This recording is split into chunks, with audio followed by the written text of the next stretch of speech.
Oggi ad Abano per sostenere la candidatura di Emanuele Boccardo è giunto anche il leghista Roberto Marcato. Dopo le foto di rito, giro dei due al mercato del mercoledì, stranamente oggi senza abusivi.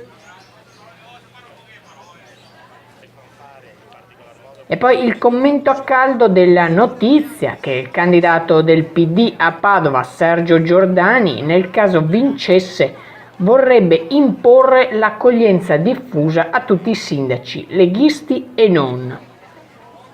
Secca la risposta: no grazie.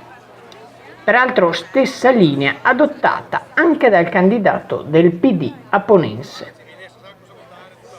Sviscia Marciana News, Abano Terme.